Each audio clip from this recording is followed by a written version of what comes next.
المتقين. Alhamdulillah, kita rafakkan puji dan syukur kepada Allah Ta'ala di atas segala rahmat dan kurniaan yang diberikan.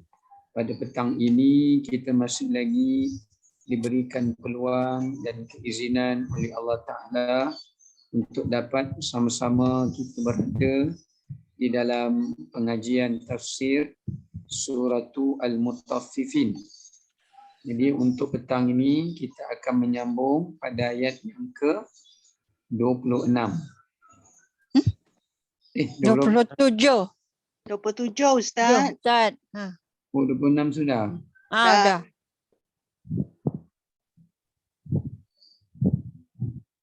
Baik, pada ayat yang ke-27 ya. Allah Subhanahu wa taala berfirman, A'udzu billahi minasyaitonir rajim. Bismillahirrahmanirrahim. Wa mizajuhu min tasnim. Yang bermaksud dan campuran bagi minuman air golongan al-abrar dan muqarrabun itu adalah daripada tasnim. Ayat ini Allah menerangkan sambungan kepada nikmat, ganjaran dan kurniaan yang Allah kurniakan kepada golongan al-muqarrabun. Ya, golongan al-muqarrabun di mana Allah telah memberikan kepada mereka minuman arak daripada dalam syurga.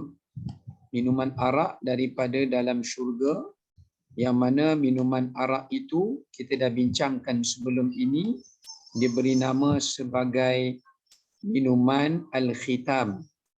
Ya, jadi minuman arak tersebut bukan sekadar ia arak tetapi dicampurkan dengannya akan tasnim. Ya, dicampurkan pada minuman arak itu dengan tasnim. Apakah yang dimaksudkan dengan tasnim?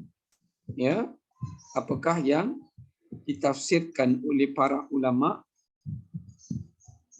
mengenai makna tasnim itu? Pertamanya, kita tengok dari sudut tafsiran para ulama terlebih dahulu.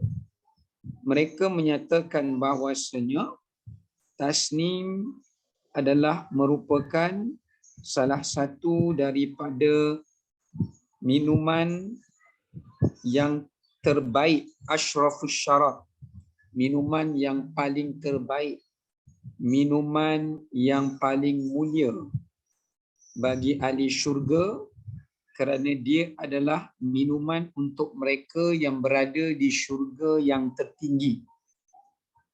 Bahkan ia adalah minuman yang terbit daripada sebuah mata air di dalam syurga Firdaus, yang mana ia mengalir daripada arah atas syurga itu, dan air itu mengalir di atas udara tanpa ia tumpah ke atas tanah. Seolah-olah macam kita tengok tempat yang ada graviti, yang mana yang tiada graviti, minta maaf, tempat yang tiada graviti, di mana kita melihat air itu tidak jatuh ke tanah, dia tergantung-gantung ya di udara. Ya, jadi di dalam syurga Firdaus adanya sebuah mata air yang Allah ceritakan, yang mana mata air itu ia mengalir daripada bawah arasy Allah, dan air itu mengalir berjalan tanpa ia jatuh tumpah ke atas tanah. Dan ia adalah sebaik-baik minuman, dan minuman yang paling lazat, minuman yang paling istimewa yang ada di dalam syurga Allah Subhanahu wa taala, yang Allah sediakan bagi golongan al-muqarrabun. Baik. Itu dari sudut tafsiran kepada makna tasnim. Kenapa diberi namanya tasnim? Tasnim daripada perkataan sanam. Ya, sanam. Sanam ni maknanya adalah puncak bukit. Ya, dari segi bahasa Arab, sanam ni maknanya puncak bukit. Ini tempat yang tinggi. Ya, kerana nak menunjukkan minuman air ini dia terbit daripada puncak bukit yang ada di dalam syurga Firdaus. Syurga Firdaus tu ada satu bukit yang tinggi dan mengalir daripadanya minuman mata air tasnim ini. Ya, dan ia benar-benar bukit itu benar-benar terletak di bawah arasy Allah yang agung, arasy Allah yang mulia. Ya, semua orang yang berada di puncak bukit itu di kalangan ahli syurga akan berebut-rebut untuk menikmati minumannya jika mereka mampu untuk mendapatkannya. Baik, sekarang ni kita nak tengok dari sudut tadabbur yang boleh kita ambil daripada ayat yang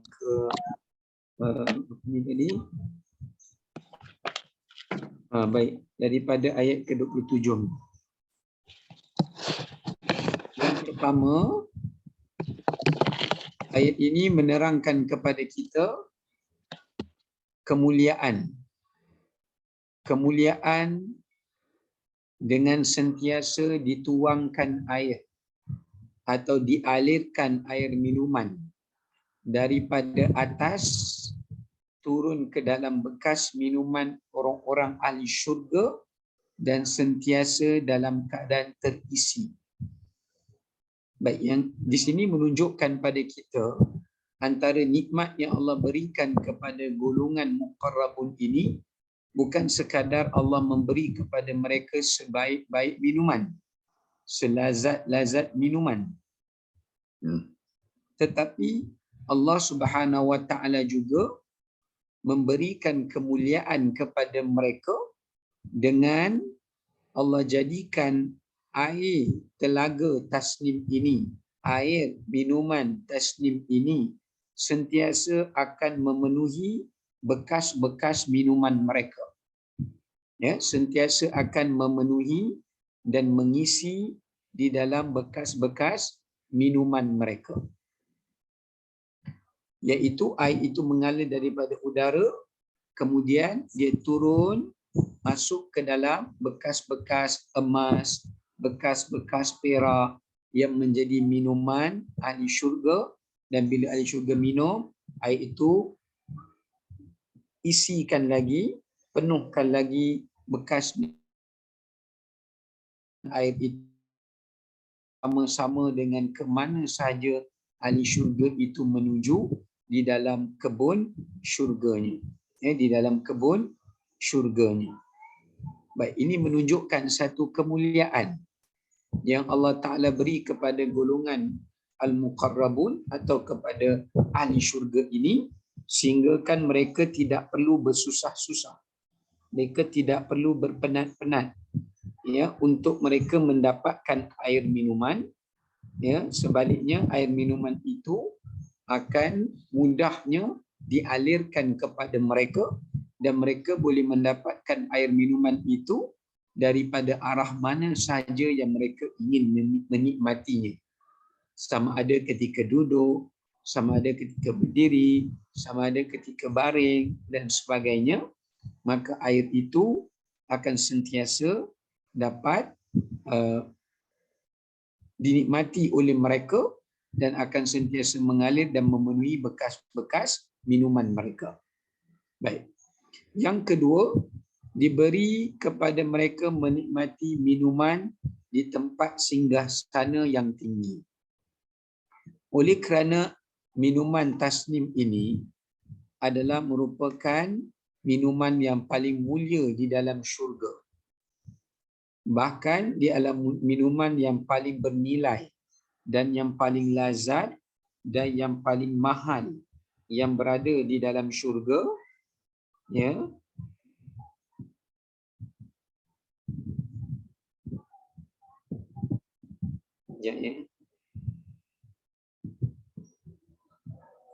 Di dalam syurga, maka oleh kerana itu minuman tasnim ini Allah Subhanahu wa taala, minuman tasnim ini Allah Subhanahu wa taala berikan kepada ahli syurga menikmatinya dalam keadaan mereka duduk di singgahsana yang tinggi. Dalam keadaan mereka menikmatinya di singgasana yang tinggi.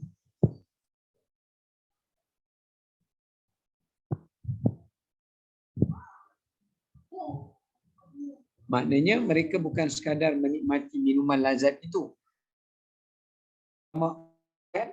Mereka menikmati minuman yang lazat itu sambil mereka berada di tempat singgasana istana mereka yang tinggi, yang mana mereka sambil menikmati seluruh pemandangan yang berada di dalam syurga di singgasana mereka.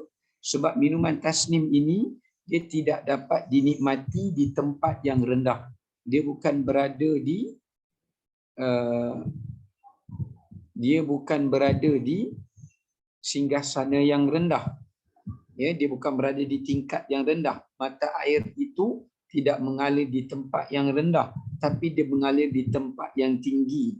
Jadi kalau nak menikmatinya, maka hendaklah menikmatinya di tempat yang tinggi. Maknanya ahli syurga ni akan pergi ke tempat yang tinggi dan di sanalah mereka dapat menikmati minuman air telaga tasnim. Dan di samping itu juga mereka dapat menikmati dan memerhatikan pemandangan, keindahan yang luas kerajaan mereka di dalam syurga Allah Subhanahu wa taala. Maka ini menunjukkan pada kita bukan sekadar Allah beri kemuliaan, bukan sekadar Allah beri penghormatan, tetapi Allah memberikan kedudukan. Allah memberikan kedudukan. Allah memberikan darjat kepada golongan muqarrabun ini kerana mereka dapat menikmati minuman air telaga tasnim itu, ya, air telaga tasnim itu di tempat yang sepatutnya untuk mereka mendapatkannya. Baik. Yang ketiga, ya. Yang ketiga, mata air yang mengalir di udara yang diberi minum pada golongan muqarrabun dan kemudiannya baru diberi minum kepada golongan ashabul yamin. Okey, tasnim ni adalah mata air yang Allah Ta'ala berikan dan anugerahkan kepada khusus kepada mereka yang berada di dalam syurga Allah di tempat yang tertinggi. Yakni merujuk kepada para syuhada dan orang-orang yang saleh, ya, dan juga orang-orang yang saleh.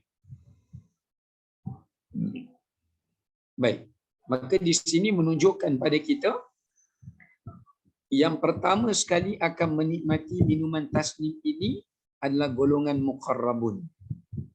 Selepas golongan muqarrabun menikmati air telaga ini, bila semua dah minum, barulah Allah izinkan minuman tasnim ini diberi minum kepada golongan ashabul yamin. Maknanya orang yang berada di syurga yang di bawah ni. Selagi mana golongan muqarrabun tidak menikmatinya, tidak dapat meminumnya atau belum menikmati dan belum meminumnya, maka golongan ashabul yamin pun tidak akan sama sekali dapat mengecapinya, menikmatinya atau merasainya. Inilah bagaimana Allah menunjukkan setiap nikmat dalam syurga akan Allah ganjari, akan Allah kurniakan mengikut kepada kedudukan seseorang itu di sisi Allah dan kedudukannya di dalam syurga Allah Subhanahu Wa Taala.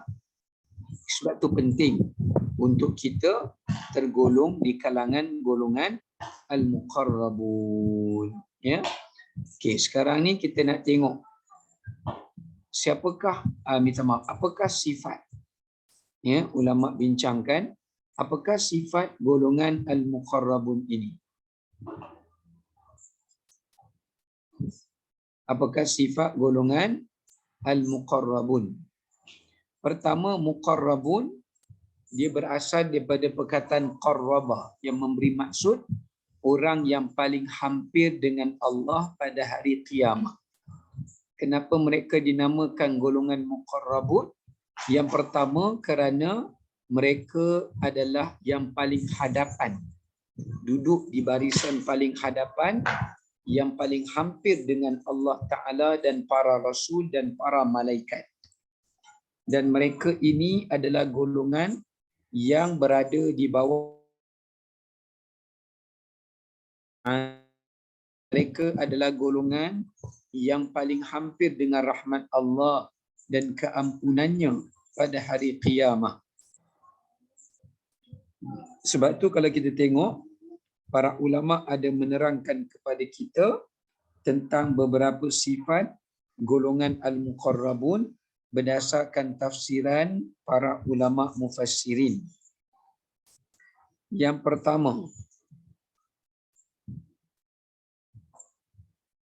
pertama, kata Imam Ibnu Jauzi, golongan al-muqarrabun ini yang pertama adalah merupakan golongan as-sabiqun. Ya, sifat golongan muqarrabun ini yang pertama, kata Imam Ibnu Jauzi dalam tafsirnya Zadul Masir, yang pertama, golongan yang berlumba-lumba, yang mendahului orang lain dalam beriman, dalam melakukan ketaatan, dalam ketakwaan. Maknanya golongan muqarrabun ni sewaktu dekat dunia, mereka ini adalah orang yang mendahului orang lain dalam perkara keimanan, dalam perkara ketaatan, dalam perkara kebaikan dan sebagainya. Ya, maka mereka mendahului orang lain dalam setiap urusan. Ya, mereka mendahului orang lain dalam setiap urusan. Ya, baik.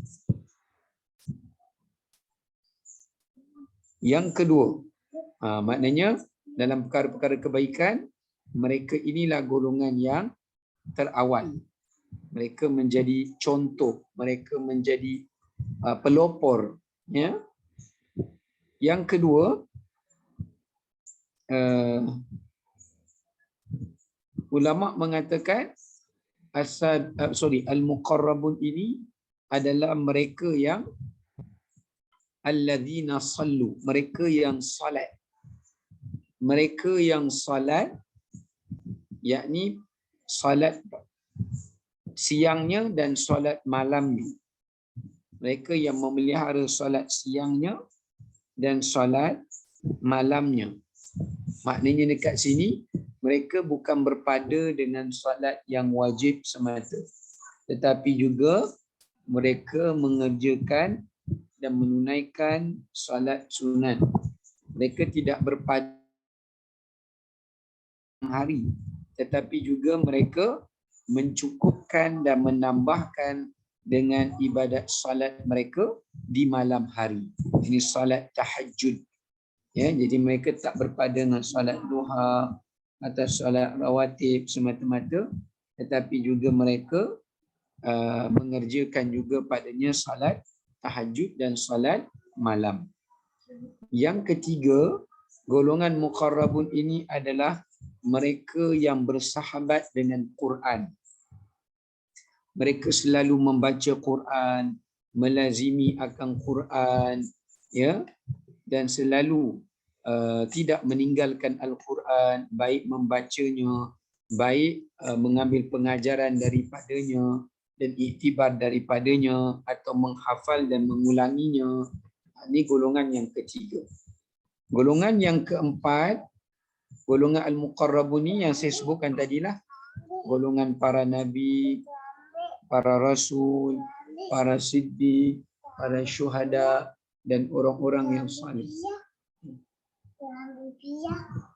Sekejap ya.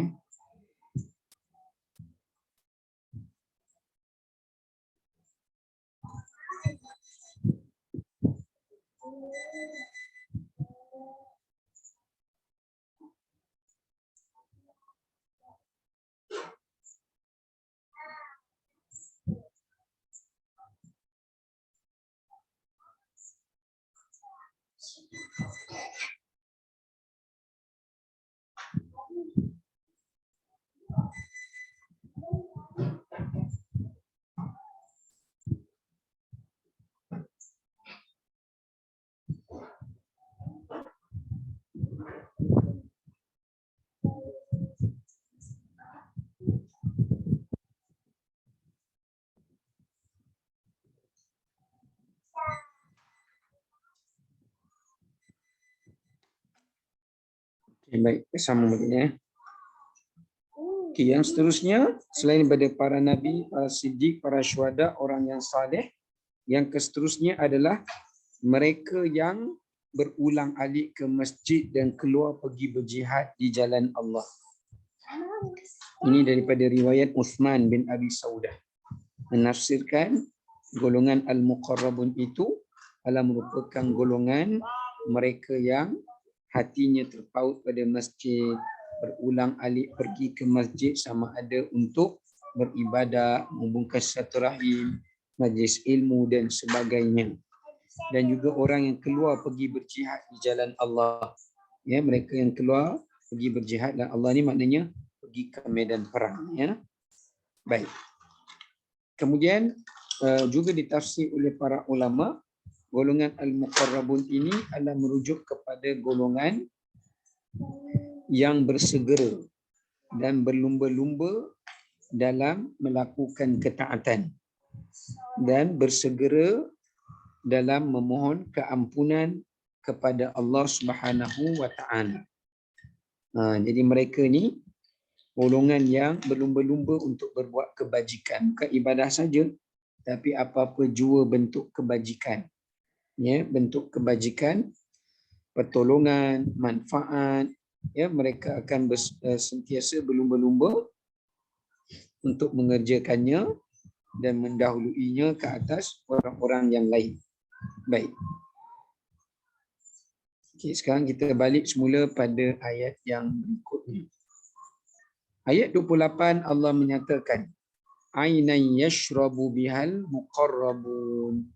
Allah Ta'ala menyatakan di sini, selain daripada itu, tasnim itu kata Allah adalah merupakan satu mata air yang akan diminum oleh orang-orang yang muqarrabun. Yang ini adalah golongan orang-orang yang sentiasa dekat dan berada di sisi Allah Subhanahu wa taala. Itu adalah golongan al-muqarrabun. Golongan yang paling hampir dan paling dekat dengan Allah Subhanahu wa taala. Okey. Jadi ainan ni merujuk pada apa? Ainan ni merujuk kepada satu mata air, iaitu tasnim tadilah. Jadi tasnim tu sebenarnya merupakan satu mata air yang terbit daripada syurga Firdaus yang tertinggi, yang hanya diberi minum kepada golongan al-muqarrabun. Selepas itu barulah diberi minum kepada golongan ashab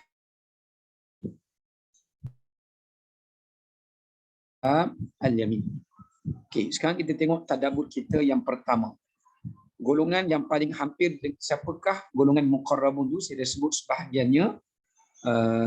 Saya sebut dah tadi sebahagiannya golongan muqarrabun itu. Kita tambah lagi dekat sini. Golongan muqarrabun adalah golongan yang paling hampir dengan Allah serta yang paling awal dimasukkan dalam syurga dan yang paling tinggi menikmati nikmat di dalam syurga. So bila kita sebut tentang al-muqarrabun, dia merujuk kepada apa? Pertama, orang yang paling hampir dengan Allah. Ya, yang pertama, orang yang paling hampir dengan Allah. Yang kedua, orang yang paling awal dimasukkan ke dalam syurga. Ya, orang yang paling awal dimasukkan ke dalam syurga. Adanya mereka ni antara orang yang terawal dimasukkan ke dalam syurga Allah Subhanahu Wa Taala.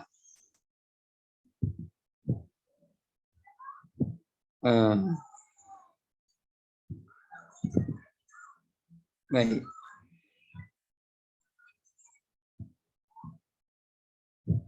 Kemudian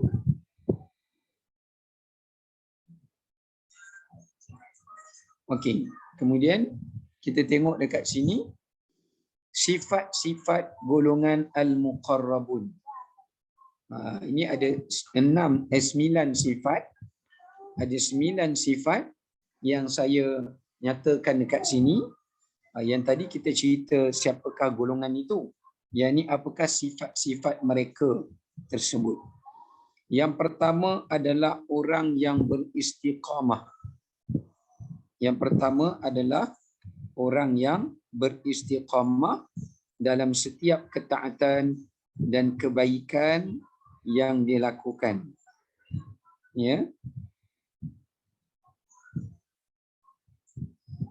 Baik, maka di sini menunjukkan sesiapa yang ingin menjadi golongan al-muqarrabun mestilah dia bersifat istiqamah. Kalau dia buat sesuatu kebaikan, apa-apa saja, cuba untuk kita melatih diri kita untuk kekal kebaikan tersebut. Kita tak mampu buat yang banyak, kita istiqamahkan yang sedikit. Kerana istiqamah yang sedikit itu lebih baik daripada kita berbuat ibadat yang banyak tetapi tiada padanya istiqamah. Jadi golongan muqarrabun ni adalah sifat mereka, mereka sentiasa beristiqamah sehinggalah ke akhir hayat mereka dan mereka mati dalam keadaan sedemikian. Ya. Kemudian yang kedua, mengerjakan wajib dan melaksanakan yang sunat. Ya.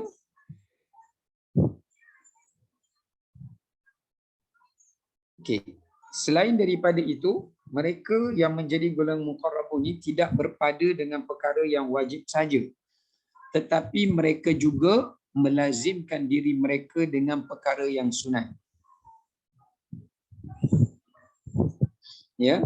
Maknanya dekat sini tak boleh untuk kita merasa cukup hanya semata-mata dengan amalan fardu kita. Sebaliknya kita kena sempurnakan amalan fardu kita itu dengan memperbanyakkan padanya amalan-amalan yang sunat. Sebab dalam hadis qudsi alhamdulillah.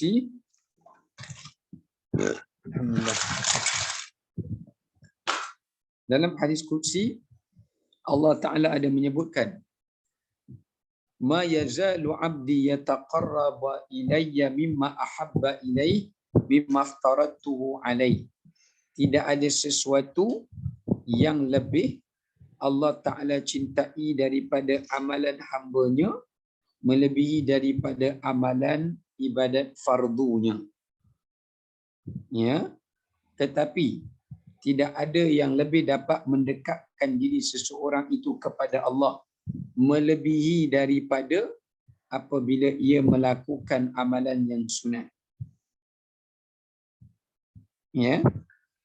Amalan yang sunat.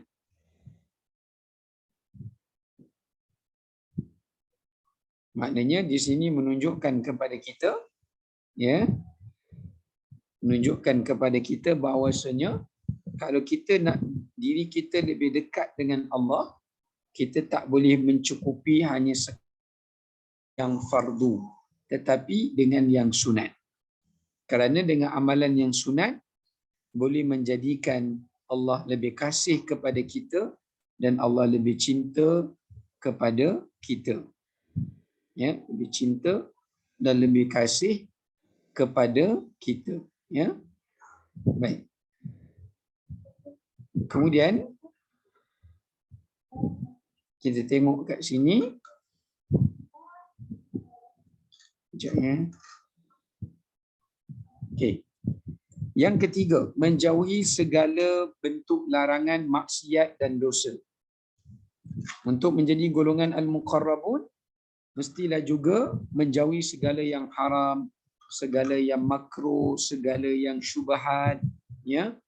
Yang keempat, golongan al-muqarrabun adalah orang yang terawal menuju ke rumah Allah.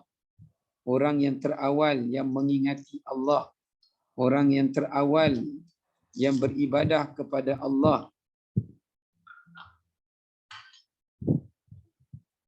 Ya.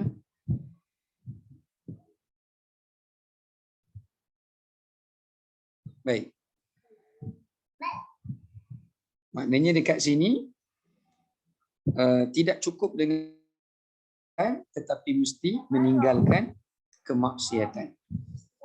Dan selain daripada itu mesti menjadi orang yang terawal ke rumah Allah untuk beribadah. Maknanya orang yang solat awal waktu. Bukan sekadar pergi masjid awal. Kalau tak boleh pergi masjid awal, dia mengerjakan solat di awal waktu. Ya. Yang kelima, mereka yang berada di barisan hadapan jihad. Ya.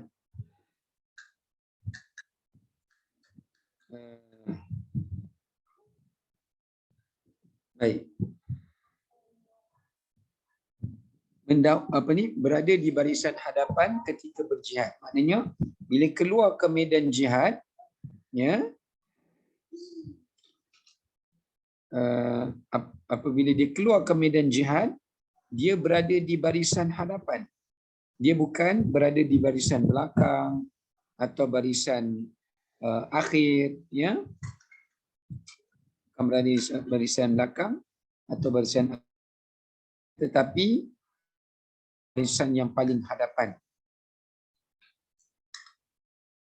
Ini berada di barisan yang paling hadapan. Baik. Maka di sini menunjukkan pada kita, kalau kita tak mampu berada di barisan hadapan dalam medan perang, dalam medan jihad, kita usaha untuk mendapatkan barisan hadapan di dalam saf salat. Di dalam saf salat. Ya, berusaha untuk mendapat barisan hadapan di dalam saf salat, ya. Ini sekurang-kurangnya yang disebutkan oleh para ulama. Dan ada satu hadis yang disebutkan daripada kitab Al-Adhkar, ya, yang disebutkan di dalam kitab Al-Adhkar, ya, yang mana hadis ini menerangkan kepada kita apabila seseorang itu, ada seorang sahabat Nabi, bila dia nak masuk ke dalam saf salat, kemudian Nabi terdengar dia membaca Allahumma atini afdala ma tu'tiya bihi ibadakas salihin. Bila dia baca doa ini, kemudiannya Nabi SAW mendengarkannya. Ya, bila Nabi SAW mendengarkannya, maka baginda Nabi SAW menegurnya. Nabi kata apa? Nabi kata kepadanya bahawasanya, siapakah yang membaca? Lalu dia kata, aku ya Rasulullah. Ya, aku ya Rasulullah. Kemudian Nabi kata, tidak ada sesiapa yang masuk ke dalam barisan saf salatnya dalam keadaan dia membaca zikir tadi atau doa tadi, melainkan dia seperti orang yang berada di dalam barisan perang dan berperang dengan dirinya dan kuda perangnya. Ya. Baik.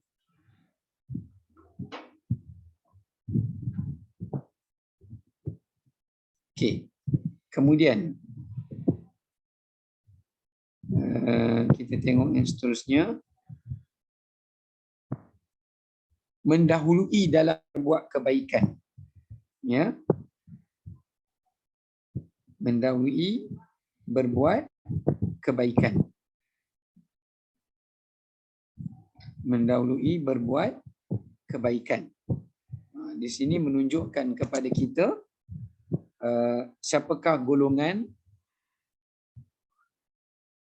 al-muqarrabun itu, iaitu orang yang mendahului orang lain dalam berbuat kebaikan. Ya, mendahului orang lain dalam berbuat kebaikan. Sebab tu kalau kita tengok dalam Quran, ada dua kalimah yang Allah pakai. Satu sabiqu, satu lagi sari'u. Bezakan, ya. Sabiqu dengan sari'u. Alhamdulillah. Sabiqu merujuk kepada orang yang mendahului orang lain. Kalau sari'u, orang yang saling berkejar-kejaran. Macam mereka berjalan serentak, berkejar-kejar. Tapi kalau sabiqu ni, memang orang tak boleh kejar dia. Dia mendahului orang lain. Dalam berkejar-kejaran tu, dia berada di hadapan dan mendahului orang lain.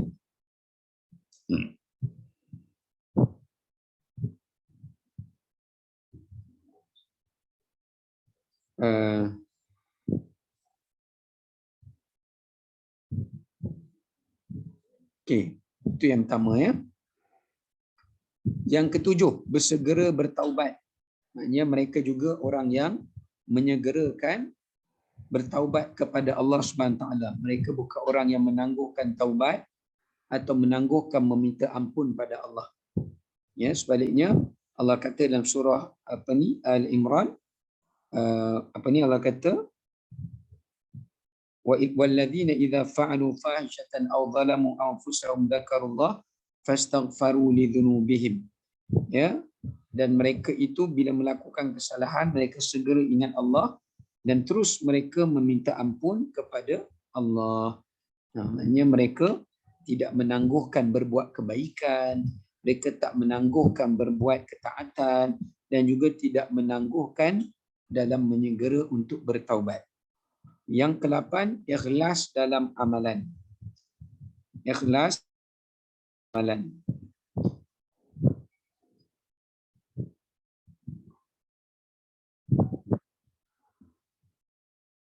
Ya.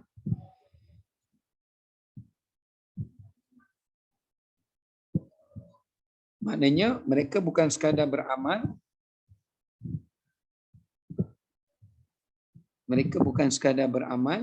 tetapi mereka juga ikhlas dalam amalan mereka. Ya, mereka bukan sekadar beramal, namun mereka ikhlas dalam amalan mereka. Ini menunjukkan kepada kita betapa pentingnya untuk kita ikhlaskan amalan. Bukan sekadar beramal, tetapi ikhlas dalam beramal itu sebenarnya adalah lebih penting. Ya, kerana belum tentu amalan yang banyak itu ikhlas. Ya, kalau nak masuk dalam kalangan golongan al-muqarrabun ini, kita memerlukan sifat keikhlasan. Ya, baik.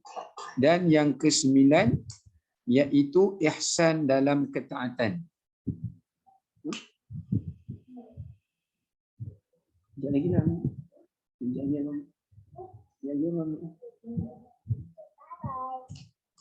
Ihsan dalam ketaatan. Ya. Yang seterusnya adalah bila mereka berbuat sesuatu ketaatan, mereka buat dengan keadaan bersungguh-sungguh. Ya, mereka buat dalam keadaan bersungguh-sungguh. Itu makna ihsan. Maksudnya bila mereka berbuat sesuatu ketaatan, mereka buatnya dengan penuh mujahadah dan kesungguhan. Seolah-olah ia adalah merupakan amalan yang terakhir yang mereka kerjakan. Ya, seolah-olah ia adalah amalan terakhir yang mereka kerjakan. Baik. Okey, yang kedua pengajaran kita ambil kat sini, kemuliaan nikmat syurga dengan diberikan kurniaan menikmati sebelum ahli yang lain dengan beroleh mata air khusus dan bekasnya. Baik, di sini juga menunjukkan pada kita satu pengajaran, iaitu antara nikmat syurga yang Allah berikan kepada ahli syurga yang tertentu mendahului sebelum ahli syurga yang lain. Maknanya kemuliaan dan penghormatan yang Allah beri kepada golongan al-abrar ini. Ya. Apa yang Allah Ta'ala beri kepada golongan al-abrar ini, iaitu Allah mendahulukan mereka menikmati nikmat di dalam syurga sebelum golongan ahli syurga yang lain. Kenapa Allah bagi mereka menikmati nikmat terlebih dahulu? Sebab kata para ulama, mereka mendahului orang lain dalam berbuat kebaikan.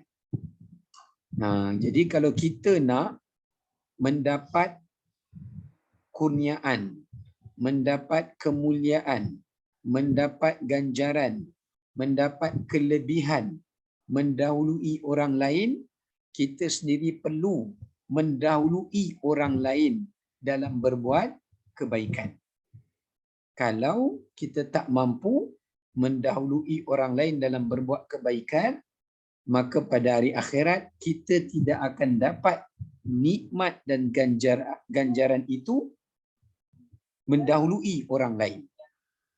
So apa yang Allah bagi kepada kita, mengikut apa yang telah kita lakukan, apa yang telah kita kerjakan. Kalau kita berlumba berbuat kebaikan, mendahului orang lain, maka Allah akan mendahulukan kita dalam kebaikan dan nikmatnya berbanding orang lain. Ya, berbanding ahli syurga yang lain. Maka ini satu pengajaran yang sangat penting. Sama ada Allah masukkan mereka ke dalam syurga terlebih dahulu dan Allah Ta'ala permudahkan urusan mereka terlebih dahulu, ya, dan juga Allah memberikan mereka menikmati nikmat dalam syurga terlebih dahulu.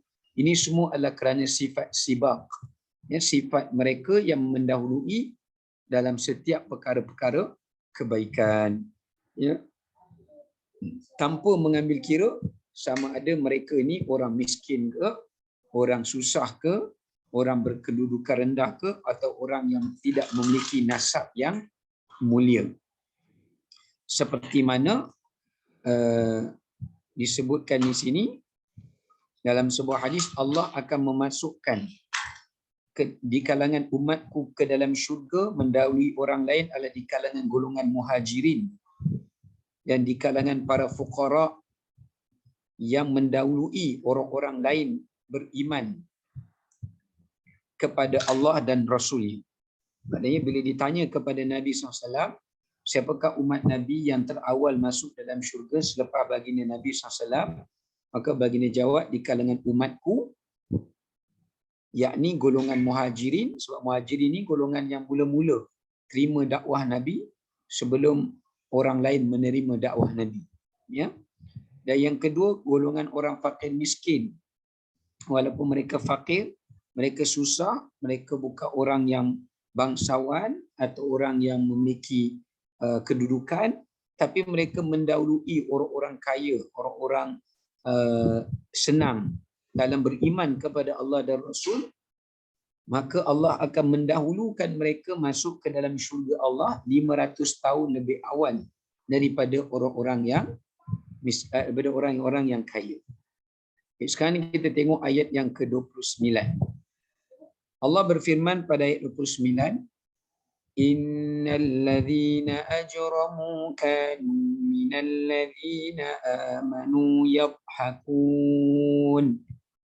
Yang bermaksud, Allah SWT menyatakan pada ayat ini, sesungguhnya orang-orang yang derhaka, mereka selalu mentertawakan orang-orang yang beriman. Di ayat ini Allah Ta'ala menerangkan, Allah Ta'ala menjelaskan bahawasanya sesungguhnya orang-orang yang melampaui batas itu, kata Allah. Ajramu ni orang-orang yang melampaui batas. Sesungguhnya orang-orang yang melampaui batas itu, kata Allah, mereka itu selalu mengejek dan mentertawakan dan menghina orang-orang yang beriman. Orang-orang yang beriman. Ya. Baik. Okey, kita tengok dekat sini apa yang ditafsirkan oleh para ulama.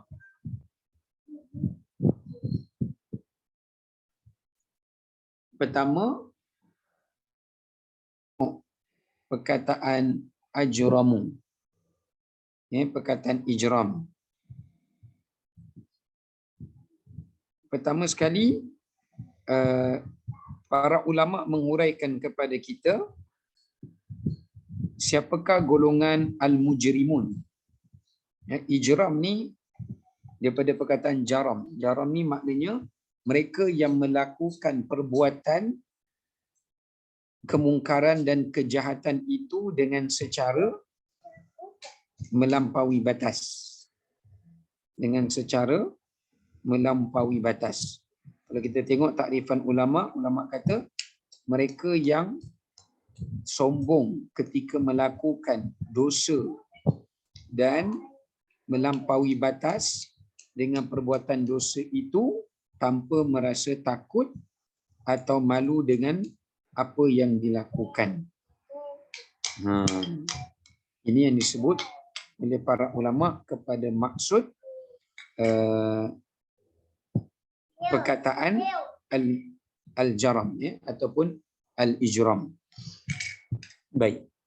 Kalau kita tengok siapakah golongan al-mujrimun seperti mana yang digambarkan dalam ayat Al-Quran. Pertama, orang yang mendustakan ayat-ayat Allah dan juga mereka yang berpaling daripadanya. Yang kedua, mereka yang bersikap angkuh dan sombong terhadap peringatan yang disampaikan kepada mereka. Ini orang yang tidak mempedulikan peringatan, nasihat, pengajaran. Yang ketiga, orang yang mujrim ini adalah orang yang tidak takutkan kepada azab Allah dan tidak takutkan kepada ancamannya, serta mempersenda dan memperolok-olokkannya. Dia tak takut dengan azab Allah, bahkan dia mengejek pula. Yang keempat, mereka yang melakukan pendustaan, mengada-adakan pendustaan dan fitnah terhadap Allah dan Rasulnya. Pendustaan ni macam dia kurangkan kitab Allah, ya, dia ubah maksud ayat dalam kitab Allah, ya, dia mengubah ajaran Nabi, agama dan sebagainya.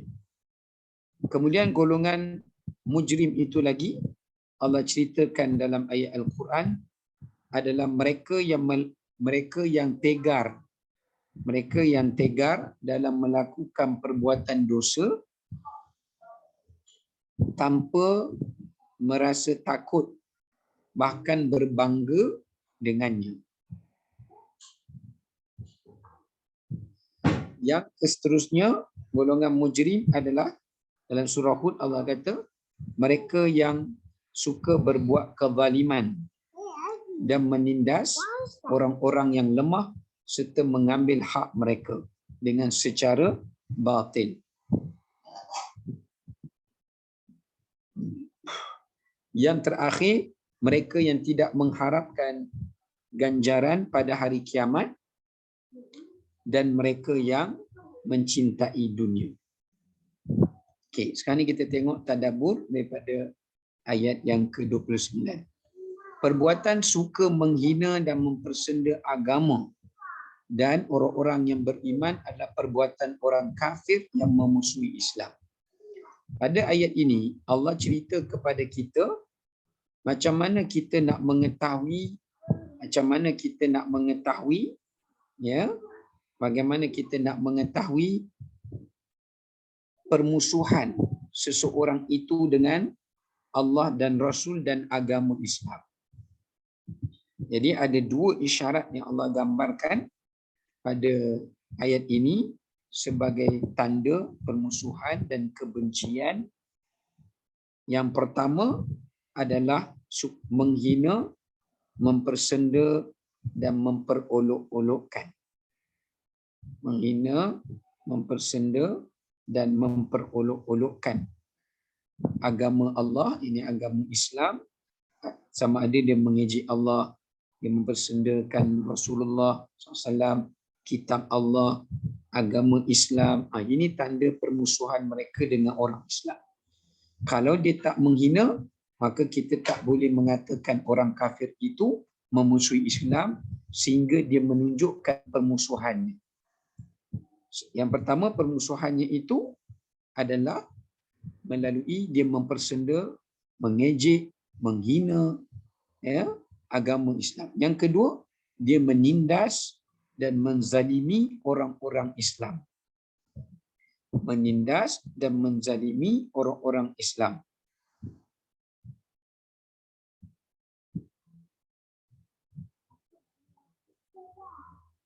Ya. Baik. Kemudian kita tengok yang seterusnya. Kedua, larangan mengejek, mempermainkan serta menghina orang fakir miskin dan orang yang lemah. Ya, dan orang yang lemah.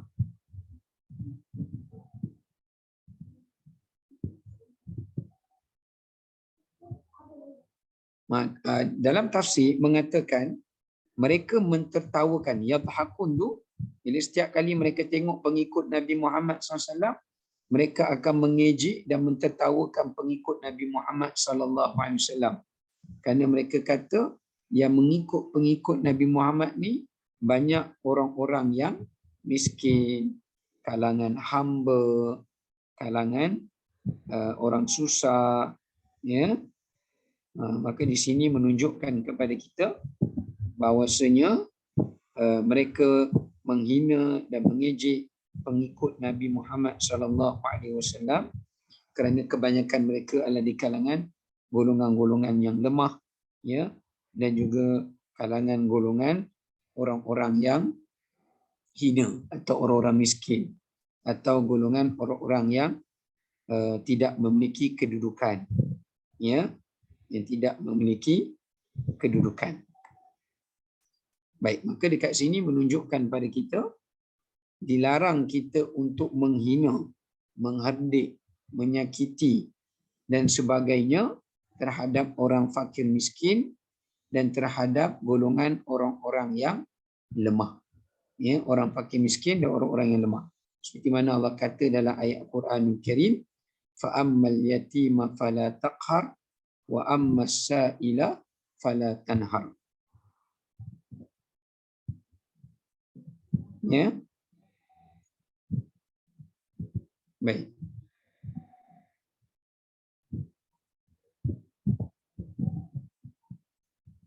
Okey. Kemudian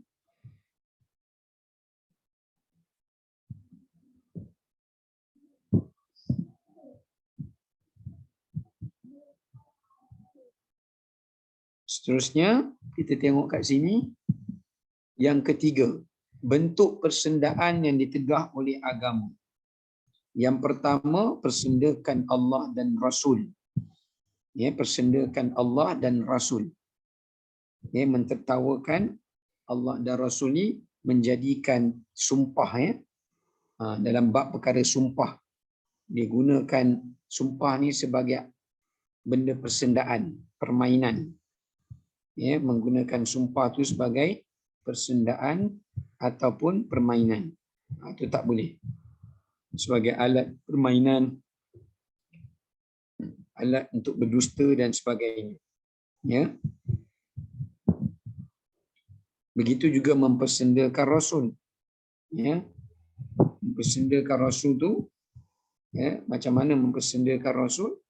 Iaitu mempersendakan Rasul dengan cara memperolokkan sunnahnya, ya, ataupun menghinanya, ya, dan sebagainya. Mempermainkan ajarannya, sunnahnya, dan yang seumpamanya lah, ya. Okey.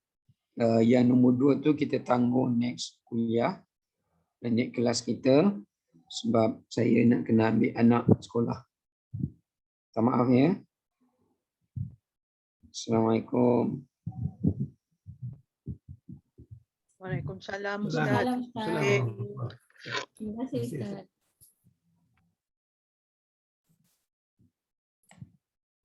Macam mana? Stop ni.